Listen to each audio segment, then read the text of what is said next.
Hey, welcome back to the channel, everyone. Second video on a roll here. Yeah, so welcome to Assume Control, channel where I'm a complete newbie D&D player. Just got into it, just starting my first couple campaigns, and kind of talk about my experience with D&D, my interpretation of how the game plays, um, certain rules or class abilities, or different things like that, just from the perspective of somebody new. I know there's a lot of folks out there who are very experienced in D&D. I have a more like MMO background in terms of like games played and TCGs and stuff like that. But just getting into D&D. First video was about my first character that I'm going to be playing in a campaign as a hunter ranger, who will be dual wield, text based, sort of melee bruiser skirmisher kind of guy. So if you want to check that out, video link should be in the description or up above. I don't actually know how any of this works. I'm just saying stuff that I remember hearing in other videos. But yeah, leave any comments on that one, your thoughts and opinions on the different things. The homebrew for Hunter's Mark that I have approved by my DM. So yeah, check that out. But in this video, we'll be walking through what my second character ever will be for a second campaign that I'll be a part of. Kind of stepping out of my comfort zone here.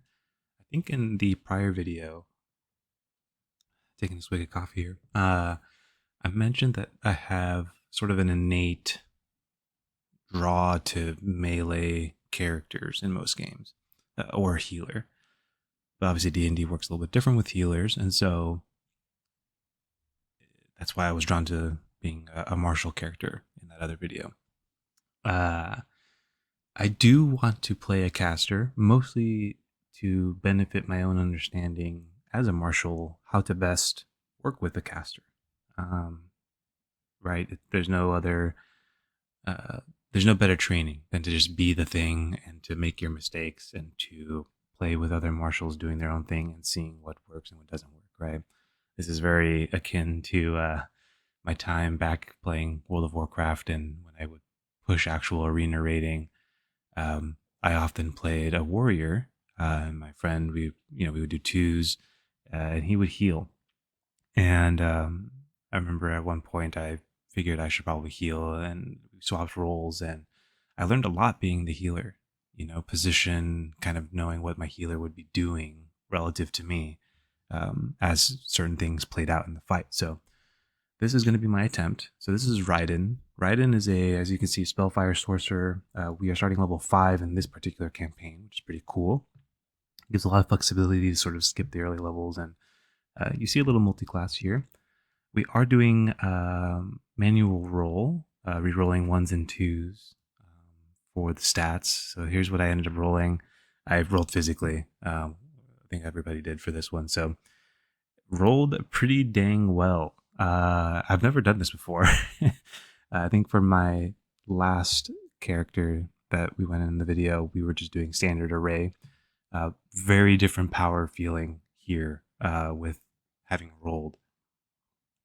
Now, you obviously can get pretty destroyed by the rolls, I'm assuming, right? Even if you're rolling one and twos, you can get pretty destroyed, right? Imagine you just get a bunch of threes, right? You're just out of luck. That didn't happen here. Quite the opposite. This character is an absolute unit. Can be one almost regardless of what I ended up playing as here. But I kind of was messing around.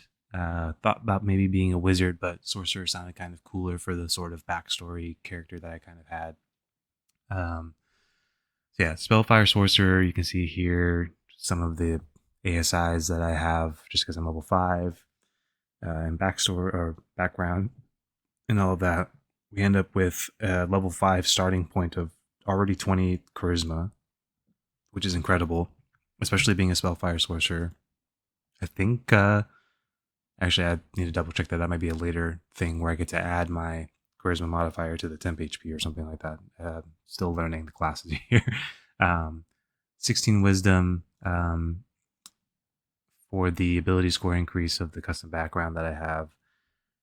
Went with the charisma, and I just figured I'd bump up wisdom here. It's kind of hard with all the 16s, as great as it is to have them, uh, it makes picking and choosing feats a little awkward. But figured I'd have a good wisdom score here just for the saves.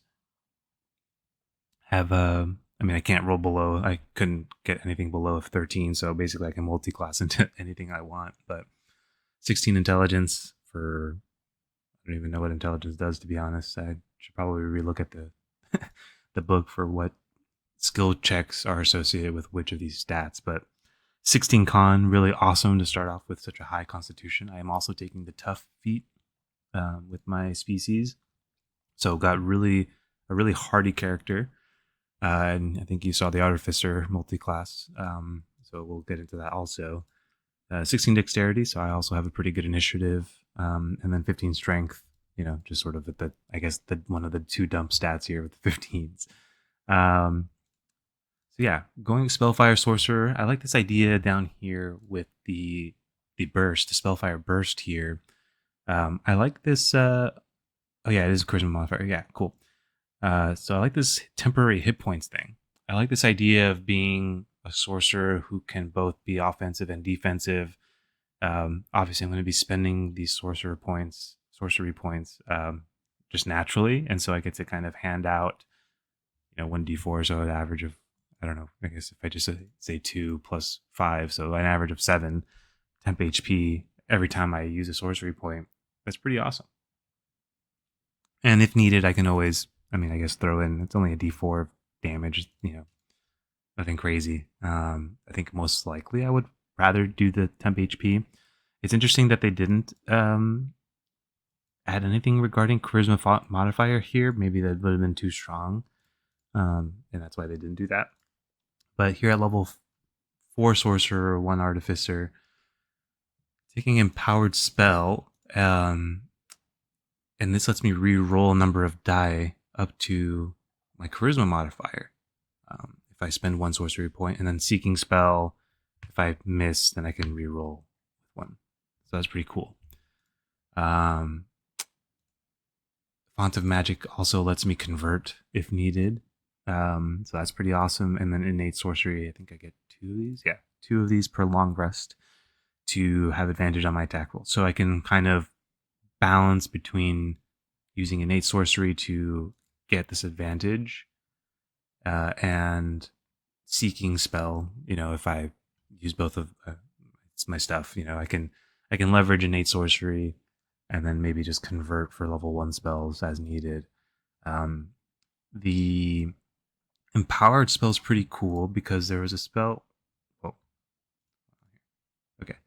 There was a spell. Here's what I got prepared at this level. Sorcerer's Burst is pretty cool. I can kind of change the type here. I'll, as you can kind of see by the little profile picture, this character will be, and the nickname here, Cinder Eye, will be primarily like a fire damage dealing person. But I do have the flexibility to maybe flex to like lightning, for example, or thunder. Sort of like fire adjacent elements, I guess. But there's this cool spell, Chromatic Orb. I was reading this. I mean, it's level 1. I do need this diamond. I don't know where the heck I get that. I didn't see it in the items or the inventory. I couldn't see to buy it, but I guess I'll have to figure that out later when I end up in a town or something. But it's pretty cool because you can choose the damage type, and then it's a level 1 spell. It does 3d8 just off the bat, which is pretty crazy. I think that's because of my level. And then or I don't even know why that is like that, but then you add 1 for every spell slot above 1. And then it can bounce to targets based on the level of the spell slot expended. And what's cool about this is if you roll the same number on 2 or more of those d8s that you roll, it leaps to another target. And so that's why there's that cap of like how many it can bounce to. And then I make a new damage roll. Sorry, there's not make an attack roll. Oh, there is an attack roll. So it is an attack roll and then another damage roll. So they're separate. But that means it can kind of keep chaining, especially if I have innate sorcery going or innate magic, or where I just have advantage for all of these.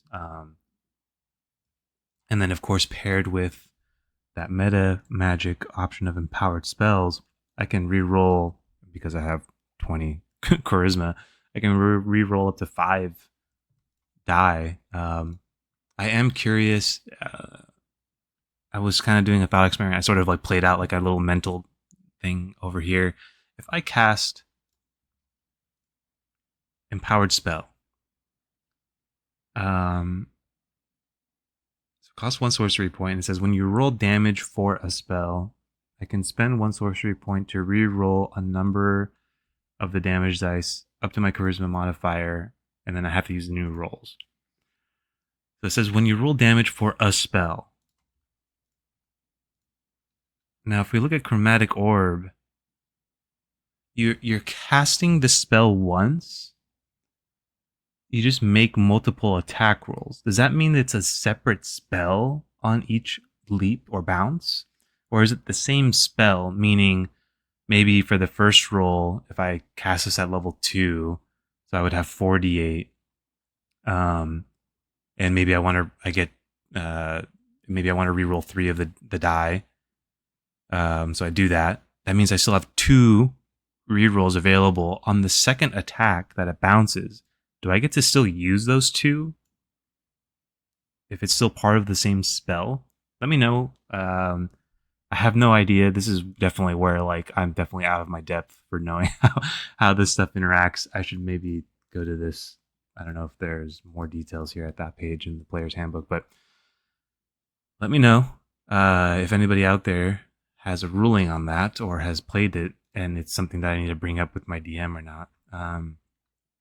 But that's pretty cool. Even if not, hey, that's fine. I can reroll so many die on the first one, almost guaranteeing at least 1 bounce, which is pretty awesome. The other cool thing here, we mentioned the temp HP here. I get Cure Wounds as a free spell and Lesser Restoration, which is pretty awesome. Really flexible. You know, if we're in a position where I think we have a paladin so far, and a druid who I think is Circle of the Land. I'm gonna have to reread what that does and which paladin that player was, which type of paladin. But we have a lot of like hybrid characters, which is really cool. All of us are capable of, you know, flexing into being able to support our team without anyone having to like fully commit a ton of resources, which is really awesome. And there's a lot of really cool, obviously fire related stuff, Scorching Ray, and then a level 7 Fire Shield, Wall of Fire, Flame Strike. I don't know what any of these do, but it's pretty cool stuff there. Really, really awesome stuff. For the ASI here, kind of going along with the theme of Fire Elemental Adept, it makes it so that I can choose a damage type. I can treat any one as a 2. Whoa, that just popped into my head. How does that work exactly now that I'm thinking about it? Kind of going back to that re-rolling for Chromatic Orb. If I roll a 2 on a die, and then I roll a 1 on another die, it says I treat it as a 2. So I'm assuming that means it's a 2. That means I got a 2 of the same. That would be interesting. That's pretty cool. And of course, my spells that inflict fire damage ignore resistance. That's going to be pretty important, as while I can flex again to other damage types, I'd like to thematically use fire if possible. Before I jump into the Artificer, kind of really quickly on the backstory on this guy, Raiden. The general idea here, you can pause if you want to read the blurb here. Let me see if I can kind of position it here. There we go. The general idea is that he's sort of, and I don't know what D&D lore is like. I'm going to be honest here. I'm just sort of making it up. This is probably something that we'll need to maybe bend to fit the campaign that we're in, or like the actual lore of the game. This is definitely an area of weakness for me here as a new player. I don't know the existing lore or how certain things work, so this is just totally made up stuff, right? But effectively, Raiden was born into like a sort of more vicious sorcerer clan that was more about culling the weak within their own ranks rather than like, emotionally supporting the children.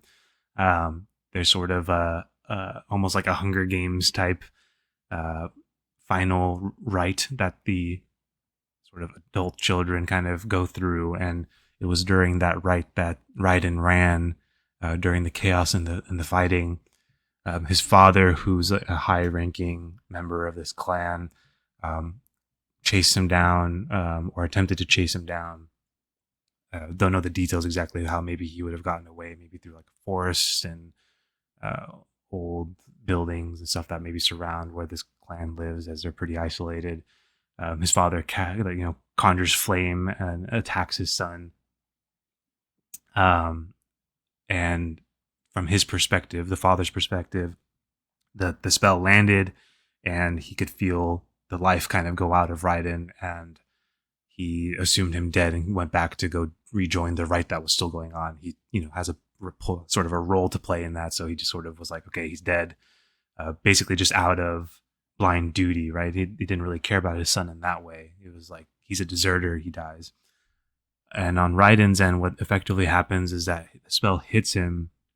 And I know there's like the weave is sort of like the magical essence of everything or something. And the idea here being that the weave sort of intervene in keeping him alive to some extent, not fully displacing the damage he would have taken, because that would not be possible, right? Sort of like a balance, like a conservation of energy type of thing. But instead of like his heart being incinerated or anything, it was his eyes that were burned to a crisp and turned to dust. And as he lay there writhing in agony, still his flesh burned and stuff like that. Through his own action and the weave assisting, he sort of scrapped together some pieces of his burnt tunic, and etched some runes that even he didn't totally understand what he was doing, but the weave was sort of guiding him a little bit and allowed him to create this blindfold that he now wears that is covered in runes, and like allows him to perceive and basically kind of see in a way effectively.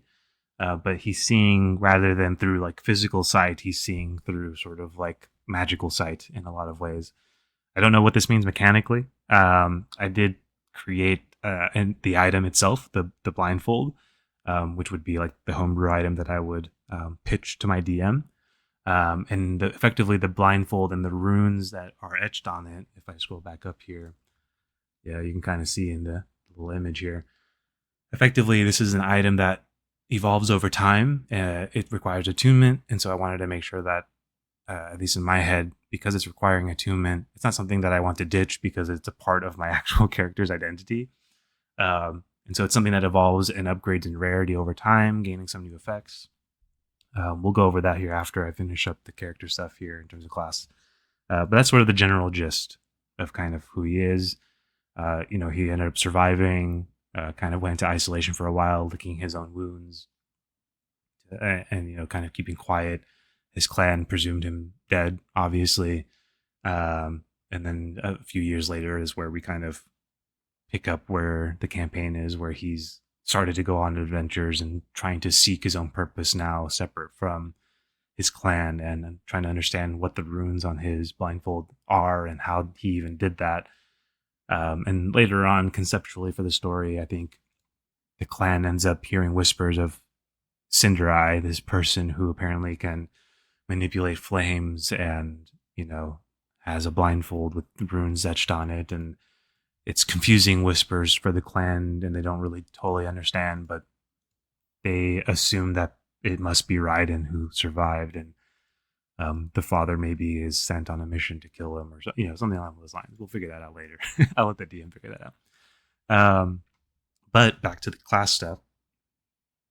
I like the idea of actually, I'll start from the opposite end. I don't like the idea of being a really squishy mage. I like the idea of being self-sufficient enough to where melee or people with other control spells don't need to double back and lose progress in the fight to assist me in such a drastic way. I would like to be able to take some hits. I like to be able to control with my own abilities as a sorcerer.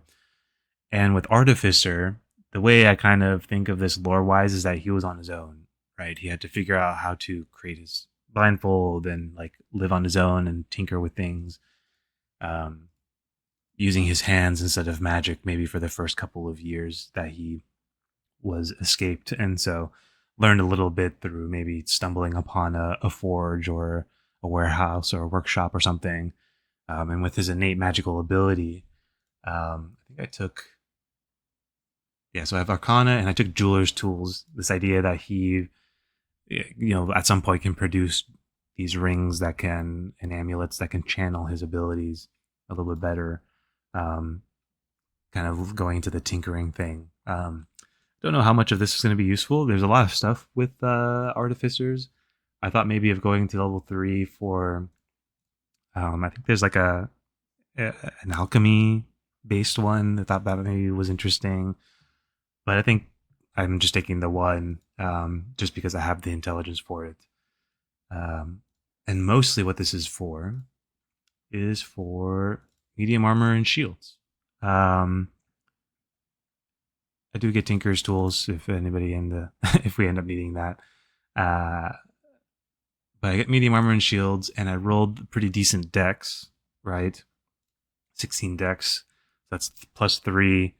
So I could use scale mail. I don't know if this affects anything as a magic caster, but this gives me a ton of tankiness, right? I have a shield, I have my staff, which is my arcane focus, and I got my shield and my armor, and then of course the blindfold. But yeah, the artificer really cool. I get that. I guess I could technically go like fighter. I mean, I guess technically I can go literally anything, but artificer I think is a full caster. Oh shoot, is it a full caster? I think they're a full caster. I don't believe they're a half caster. So I kind of keep my spell slot progression. There's a lot with mages I'm realizing and casters in this game. Even when I was making the ranger character, like understanding how spell slots scale. So there's a lot going on there that I'm going to need to sort of play around with. But some things that I did consider was maybe going paladin sorcerer or something like that. But that's, I think, a different build, right? I think you go more like melee with that, and then you have like the sorcerer as like support features. Going fighter, I don't really know what that gives me, especially just fighter 1. I guess I get second wind. But thematically, he's not like a brawler, right? Literally, I could go anything. I have the ability to go whatever I want. I guess I could go bard, and maybe lean into getting bardic inspiration. I have no idea how bards work, so I don't know what that would look like. Could go wizard, and get. I think they have some different spells over in the wizard area. The one spell that I was interested in was shield. I had this whole plan with the ranger character that I made, because I took Magic Initiate Wizard for Find Familiar, but the idea was to scribe scrolls for Find Familiar, get enough of those to then be able to, on a level up, swap to Shield, because I think you can do that. I think I was reading that, and you can whenever you level up. And then I would have access to Shield as a Ranger, which is pretty cool. In this case, I could get it through Wizard, but I think I'm hardy enough. I'm wearing the medium armor. I do want to get Serpent Scale eventually, so that I can get that extra AC as well. Might as well. So I'll have plus 3 from my dex, plus having medium armor, plus a shield, plus I have the tough feet. I have that high constitution. I'd be pretty beefy, I think, and pretty hardy. And so yeah, I think I'm okay with that stuff. I think I'm okay with just going one into Artificer, and then just kind of maxing out Sorcerer. Let me know if you have any other ideas that kind of fit the theme of this guy. I don't necessarily want a power game. I don't really know what I'm doing again. I'm just sort of picking spells that make sense based on the theme here again. And then obviously it's like going to 5 I want this restoration thing, so that I can regain my sorcery points. Absorb spells. This is super cool. I just always have counterspell, and then when they fail the saving throw, so I actually do cancel the spell, I gain back some sorcery points, which is pretty awesome. So I don't feel bad about spending, right? I don't have the urge to conserve a whole bunch of them all the time. So cool. This is sort of the baseline here. Let's jump over to the homebrew item. I don't really know what I'm doing with homebrews. I don't know what's too strong, what's too weak. I try to look at items and maybe compare it against things and try to figure out what is good or bad. And mechanically, I think I maybe mentioned this in the Hunter video again. I didn't go with Beastmaster because the gameplay felt clunky with the bonus action. I didn't like that tension where your subclass is competing with your class, you know, in terms of spells and versus using the beast, and you know, it just felt clunky. And so, as far as what I would want an item to do, regardless of its power level, is I would like it to feel pretty easy to use, easy to manage, pretty simple to mentally keep track of, stuff like that. And of course, trying to manage the power level. So again, this is going to be an uncommon item, I think, to start with, called the Blindfold of Cinder Sight. I don't know, couldn't think of a name. It's a blindfold, and my name is Cinder Eye, so you know, I think it makes sense here. And again, the idea here is that through combat experience, or maybe my character experiences flashes of visions through the weave of like what my clan is doing, or whatever narrative jump points, it will upgrade in rarity, I think. I haven't quite worked on what that looks like totally at each stage, going from uncommon to rare, very rare, and then I think legendary. I think those are the main ones. But this is a charge-based item. I think that made things pretty easy and offers the ability to have choice on what I want to do here. So yeah, 6 charges and some flavor text here as to what it is. There's sort of this base condition, which I called Arcane Perception. So while I'm attuned to it, I'm considered blind, but I don't get affected by the blinded condition as long as I'm conscious. So like the blindfold and the runes are assisting me in having vision. This is maybe the part where I would need help clarifying. And again, this is very like story driven, and mechanically it's a little bit weird to be blind. I don't know how other people have done this. I'm 100% sure that somebody has done something like this before. But instead of normal sight, I perceive the world within 90 feet, maybe that's too far, through arcane sensation, allowing me to detect creatures, objects, and magical effects, regardless of lighting conditions. So this is kind of giving me like dark vision, I think is what it's called, which is maybe too strong, just having blanket. But again, if I'm in this last bit where magic is suppressed, I don't know if there's like suppression magic like that in the game, but my idea was like, if I step into it, well, then I'm, you know, my magic is gone, right? So therefore I just become blind. So let me know what you think about that. Maybe any tweaks on that. But getting into the actual charge uses here. So we've got Spellfire charges. You get 6 and they come back on a long rest.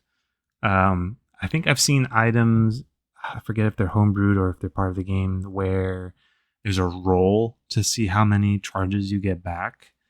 I didn't want to do that. I didn't want there to be more rolling and more tracking. I get them back. Yeah, I think they're not. I think these effects aren't too crazy. So let me know. Both effects, both options here require 2 charges. So you have Engulfed in Flame once per turn. I might need to change that to once per round because of the whole like sneak attack shenanigans. I don't even know if I have a way to trigger this off of my turn, but once per turn, when I hit a creature with a spell attack roll, you can expend 2 charges to deal additional fire damage equal to my sorcerer level. So it's something that isn't super strong early on. Right now I have 4 sorcerer levels, but hey, 4 damage, that's pretty good. And kind of incentivizes me to like just be a sorcerer and to keep leveling that up. And it's easy to just track. It's like, oh, how much damage do I do? Sorcerer level, boom, I see the number, I do that damage. So again, 2 charges and it's fire damage. And then second option here, blind insight. When a creature I can perceive, so this is sort of a part of like the magical sensing of things, but it's only within 30 feet. Maybe I should change these two to be the same. Maybe 60 and 60, something like that. Moves or cast a spell, or maybe keep it at 30. That way it's like I have to position myself. You know, it doesn't have to be exactly the same. Whenever a creature moves or casts a spell, I can expend the 2 charges. To disrupt its momentum, I can choose one of the following effects, and that lasts until the end of that creature's turn. I can reduce that creature's speed by 10 feet. Maybe that's me like conjuring flames on the ground to like slow them down or to alter their path or something like that thematically. Or I can choose to impose disadvantage on one attack roll the creature makes. So this is again leaning into sort of like trying to go against the clan's sort of in the backstory, sort of the viciousness and like the lack of caring of each other. This is sort of like giving me an option to assist my allies and use my flames for good, basically. Maybe I like blind them temporarily with fire or distract them with fire or something like that. So this is kind of the general idea. You can kind of see what this would be built on with later versions. I think I stick with six charges for a while. Maybe at the legendary version it goes up or something. I think for like going from uncommon to rare, maybe instead of a new option, maybe there's just like a passive that I gain. Maybe it's just like +1 to charisma or +2 to charisma or something. I don't know. And then going to very rares where I get like a cool third option that maybe requires more charges. And then legendary, you can obviously go crazy with stuff at the legendary tier. What I was considering for legendary tier actually, and let me know if this is maybe too much for this type of game. My character is fire based thematically. I don't know how many creatures have resistance or immunity. Resistance is handled with the feat that I selected, the elemental adept, choosing fire. What I was thinking for like the legendary version of it was maybe for like a large number of the charges, if not maybe all of them. I don't really know. We'll have to balance that, I guess. It allows me for my turn to like overheat myself or something, and I'm able to ignore immunity to fire or something like that. Like my flames burn hotter than even whatever I'm fighting. Sort of getting flashbacks to Akai Inu versus Ace in One Piece or something. But yeah, let me know what you guys think about that. I think this is pretty cool. Pull up the character sheet here. This is me at level 5. Again, Sorcerer 4, Artificer 1, 18 AC, pretty cool. As a Sorcerer, I've got almost 50 hit points, just average. I don't know if this isn't something I even brought up in the other video. I don't know if we're rolling health and stuff like that. I don't know what the rules are for that. So right now it's just like the average number or something like that. But that's pretty cool. Almost 50 hit points there. I've got +6 to con for any. I didn't go over my spells, but sort of like the normal things, I guess, like some mobility, some utility. I've got web, some cure wounds, whatever, some random stuff here and there. It's a pretty good concentration check for any controlling effect that I end up casting out. Chromatic orb, again using the sorcery points to re-roll number of die and really making sure I trigger that. How many? I do have 3rd level spell slots, which means I can cast chromatic orb for 5d8. So I get 5d8. I mean, I'm definitely going to be rolling two of the same number. There's no way. Especially with my rerolls, I can reroll maybe, depending on the ruling again. If I can store those rerolls for the subsequent rolls of the bounce. At 3rd level, that means I get 2 bounces, right?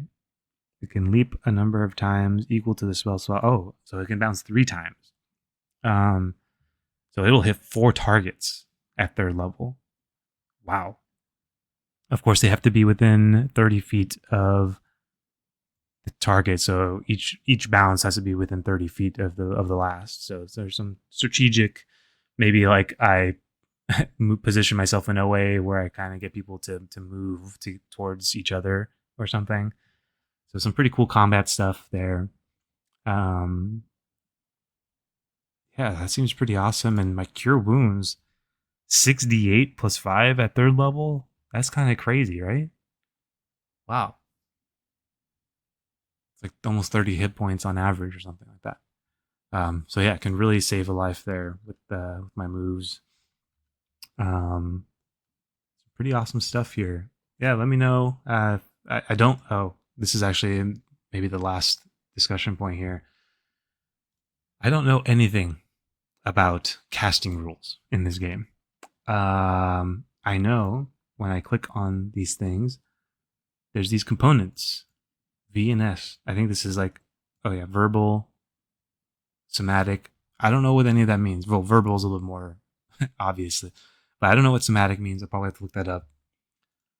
Is there anything that I am doing that would hinder me from casting spells if I have like a really like rules focused DM, um, or are like the rules kind of like lax because I imagine it can be a little bit much with managing all that stuff. So let me know how you feel about that.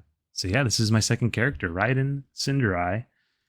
Uh, yeah, let me know what you think of the build, the concept, the multi-class, the magic item, homebrew, the blindfold, um, and anything to look out for with future levels. Yeah, it seems like a pretty cool character, pretty fun. Got to learn how to be a caster and manage those resources well. And yeah, all right, cool. Well, thank you all for listening this far. I appreciate you. I'll be keeping an eye on the comments if there are any. Other than that, hope you have a great day, and I'll catch you next time.